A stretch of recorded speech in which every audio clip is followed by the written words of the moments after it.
Alors c'est vrai qu'il y a eu des efforts qui ont été réalisés en termes de moyens pour permettre à des enfants en situation de handicap de pouvoir être scolarisés.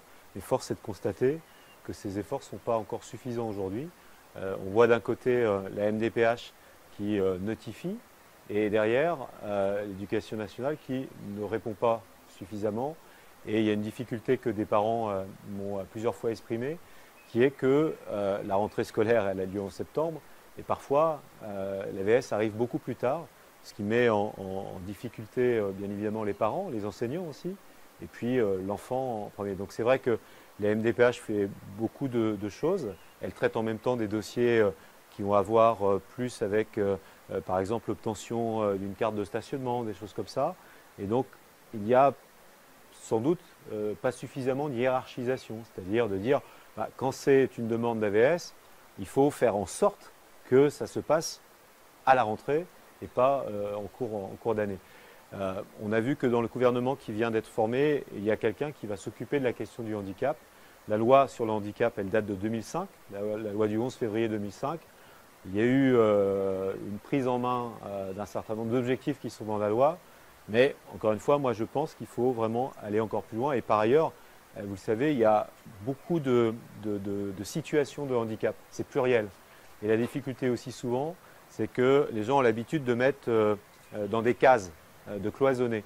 Et c'est parfois aussi difficile pour des parents de bien expliquer l'handicap de leur enfant, de bien expliquer la situation.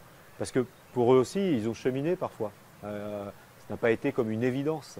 Et il y a aussi des types de handicaps qui ne sont pas forcément bien reconnus, en tout cas bien appréciés. Si je prends la question de l'autisme par exemple, il y a plein de situations d'autisme, même si encore une fois il y a des associations qui font un travail formidable, et notamment des parents qui se sont regroupés pour cela, on voit qu'on a encore besoin de faire reconnaître tout cela. Et puis je sais aussi que pour beaucoup de parents, ce qui est compliqué, c'est le changement d'établissement. Il y a une première bataille, c'est d'avoir un enfant, enfin quand on est scolarisé en primaire, d'avoir un AVS, et derrière, quand on arrive au collège, il y a une rupture. Et cette rupture, elle est difficile parce qu'on se dit, mince, j'ai réussi à obtenir l'AVS, mais il va falloir recommencer, sans doute dans un autre établissement. Donc je pense que là, moi j'ai été surpris dans l'exercice de mon mandat de recevoir énormément de parents d'enfants en situation de handicap. Ça montre que c'est un vrai sujet.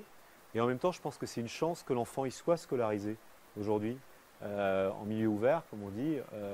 Pourquoi parce qu'à la fois, c'est le droit, je crois que c'est un droit absolu de permettre, c'est le principe même de la loi de 2005, hein, il faut que la personne en situation de handicap, elle soit citoyen partout.